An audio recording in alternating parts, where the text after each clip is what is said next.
Nah, sehingga Deng Xiaoping dan Mao Zedong ini itu bermain. Walaupun sekali-sekali dia tubrukan karena tidak sesuai. Tapi sesungguhnya ya. Deng Xiaoping pinter. Dia akhirnya pura-pura menjadi komunis.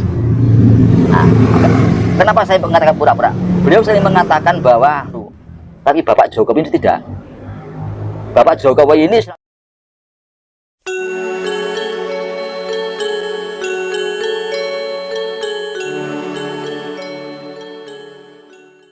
masuk tahun 2000 kita menyebut ini reformasi. Nah, kata-kata reformasi ini sampai sekarang masih perlu dipertanyakan. Memang ada ya agenda reformasi, itu ada agenda reformasi karena dikontrol apakah agenda reformasi ini sudah kita selesaikan. Tapi kata-kata reformasi itu sendiri kalau kita merujuk kepada Eropa Barat, negara-negara di Eropa Barat itu pada suatu saat juga terjadi reformasi. Abad pertengahan disebut abad reformasi. Tapi apa yang mereka lahirkan dari reformasi ini?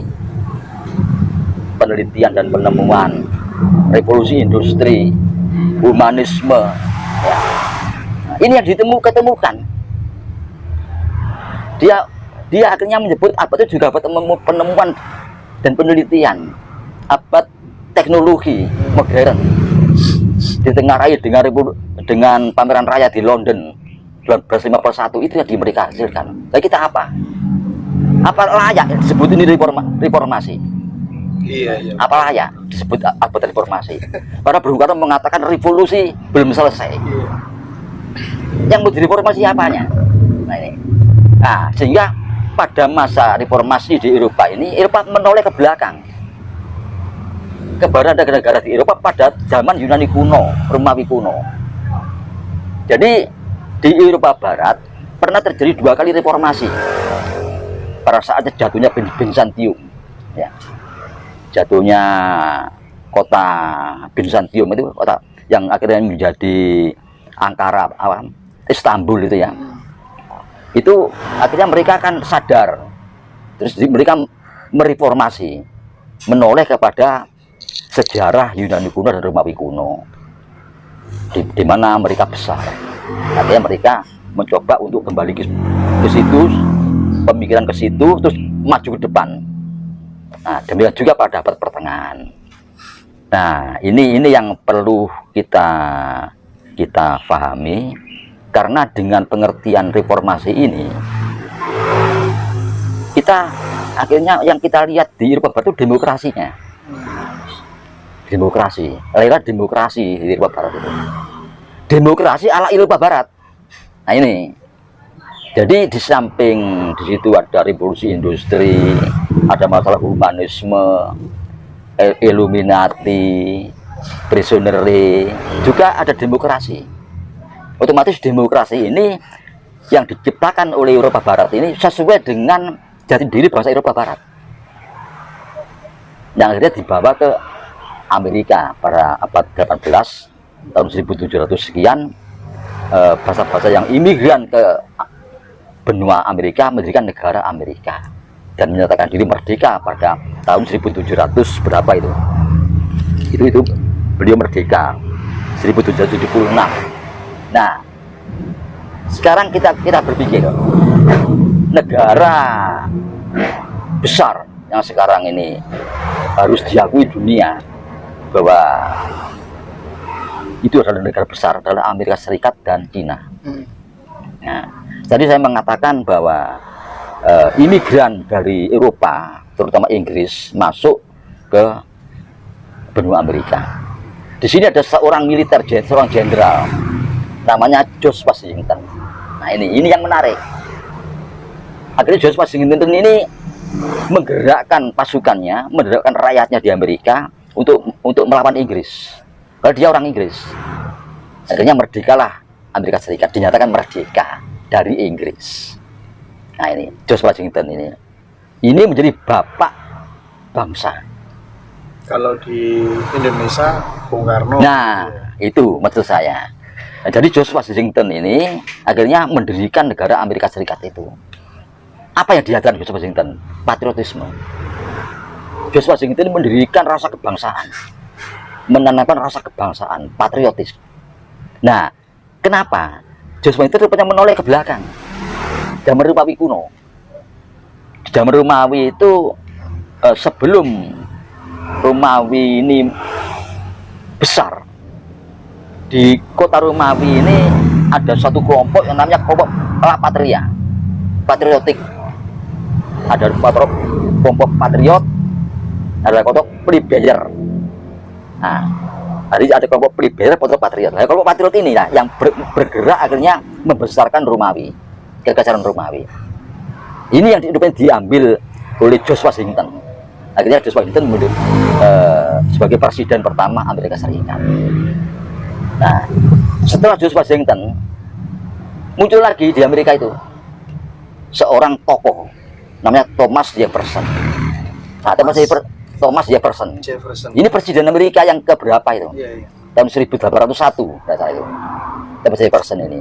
Nah, beliau itu mengajarkan tentang Declaration of Independence. Inilah yang jadi ideologinya orang Amerika Serikat. Declaration of Independence. Ini yang diciptakan oleh Thomas Jefferson. Nah, akhirnya Amerika itu menjadi besar karena mereka ini bertumbuh pada dua ajaran ini, George Washington dan Thomas Jefferson. Patriotisme dan liberalis ekonomi liberal. Nah, sampai sekarang pun ini buat pegangan. Jadi Amerika Serikat ini punya dua bapak bangsa yang dibakat buat pegangan untuk maju.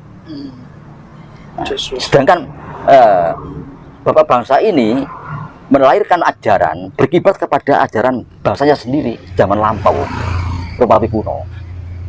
Nah, ini. Nah, yang kedua, Cina. Tadi kan saya katakan bahwa negara yang paling hebat sekarang di dunia ini Amerika Serikat dan Cina. Cina juga demikian. Tahun 1946 lahir seorang Mao Zedong. Ya, Mao Zedong. Ya, dia yang mendirikan Cina komunis. Nah, dia mengajarkan apa? Revolusi budaya. Nah, di sampingnya ada seorang namanya Deng Xiaoping. Deng Xiaoping ini seorang liberal, walaupun dia pura-pura jadi komunis. Nah, sebab apa? Deng Xiaoping ini sekolahnya di Eropa Barat. Kuliah di Eropa Barat. Nah, sehingga Deng Xiaoping dan Mao Zedong ini itu bermain, walaupun sekali-sekali dia tubrukan karena tidak sesuai. Tapi sesungguhnya Deng Xiaoping pinter, dia akhirnya pura-pura menjadi komunis. Nah, kenapa saya mengatakan pura-pura? Beliau sering mengatakan bahwa ideologi di Cina itu sosialis ala Cina. Nah, sosialis ala Cina, sehingga permainan ini sangat bagus, besarlah Cina. Dan kita punya dua orang tokoh, Bung Karno dan Pak Harto. Nah, ini perlu ini. Jadi kita tidak bisa lepas dari dua itu. Ini harus kita buat pegangan selama ada NKRI ini. Dua beliau ini orang sangat hebat. Nah, karena sangat hebatnya dua beliau ini, ya, sehingga bahasa luar khawatir kalau kita sebagai bangsa ini akhirnya mengikuti jejak dua beliau ini. Apa yang terjadi? Selalu dibenturkan dua ini. Selalu dibenturkan. Itu berarti by design internasional. By design internasional membenturkan dua tokoh ini. Padahal ini sebenarnya berpasangan. Iya. Berpasangan. Jadi coba ya, Bung Karno itu sebelum kemerdekaan berhasil menggali nilai-nilai luhur dalam kepribadian kita yang kelak akan dijadikan dasar negara. Maka ketemulah Pancasila itu, di mana Pancasila itu sebagai jati diri kita, kepribadian kita, ya, pandangan hidup kita oleh Bung Karno dijadikan dasar negara.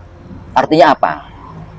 Dengan dasar negara Pancasila, maka pemerintah, ya, di dalam meminit negara ini, di dalam meminit pemerintahan ini harus mendasarkan kepada Pancasila. Tadinya Pancasila itu kita pakai dalam kehidupan sehari-hari, kehidupan berumah tangga. Demikian dijadikan dasar negara. harus juga dijadikan kehidupan berbangsa dan bernegara dan bermasyarakat. Ini maksudnya Bung Karno. Nah, lantas demikian Bung Karno diganti oleh Pak Harto. Pak Harto memandang perlu untuk semua bangsa ini ditatar tentang Pancasila. Ya, Eka Prasetya Pancakarsa. Itu jadi pedoman penghayatan dan pengamalan Pancasila. Semua Indonesia. Apa ini bukan pasangan dua beliau ini. Iya. Jadi semua siapapun di Indonesia ini harus ditatar dengan pendidikan P4, Eka Prasetya Pancakarsa. Jadi orang-orang dulu tuh semuanya mengikuti pendidikan P4 itu ya? Harus ya. Ini pasangan. Kedua, kalau Bung Karno menyatakan ada trisakti pembangunan, berdikari dalam bidang ekonomi, berdaulat dalam bidang politik, berkepribadian dalam bidang budaya. Nah, Pak Harto mengatakan apa? Trilogi pembangunan. Trilogi pembangunan. Ya. Pertumbuhan ekonomi cukup tinggi. Ya. Kedua, pemerataan hasil pembangunan. Ketiga, stabilitas. Sama. Dua roda yang tidak bisa dipisahkan. Nah, kalau Bung Karno mengatakan bahwa hendaknya kita menolak semua paham yang tidak berasal dari persatuan dan kesatuan. Nah, Pak Harto mengatakan apa? Carilah persamaan dalam perbedaan itu dan kembangkan. Sama kan ini? Ini sama. Jadi mereka itu pasangan. Jadi kita harus mengikuti dua beliau ini. Dua bapak bangsa ini harus kita ikuti. Pemerintah tidak perlu harus menciptakan GBHN baru. Nah, ini yang kita salut ya. Setelah Pak Harto lengser, semua penggantinya ini rupanya mau menciptakan ajaran baru. Tapi Bapak Jokowi ini tidak. Bapak Jokowi ini selalu mengatakan, saya tidak menciptakan ajaran baru, saya mengikuti ajaran lama. Nah, berarti ajaran Bung Karno dan Pak Harto ini, GBHN per 20 tahunan dibagi per 5 tahunan dari pelita. Nah, ini terus diteruskan. Nah, ini sama dengan kita melakukan sebagaimana yang dilakukan oleh pemerintahan Cina dan Amerika. Jadi harus ada dua tokoh di atas ini yang harus kita buat pegangan. Nah, tokoh kita jelas, Bung Karno dan Pak Harto. Makanya dalam setiap ada gejolak apapun, mereka dibenturkan. Ini ada kesengajaan. Kalau mereka itu pasangan, satunya lemah, ini akan ikut lemah. Jadi harus pasangan. Dan semua ajarannya ini saling melengkapi. Ini lepas suka dan tidak suka. Ajaran mereka itu saling melengkapi. Nah, kalau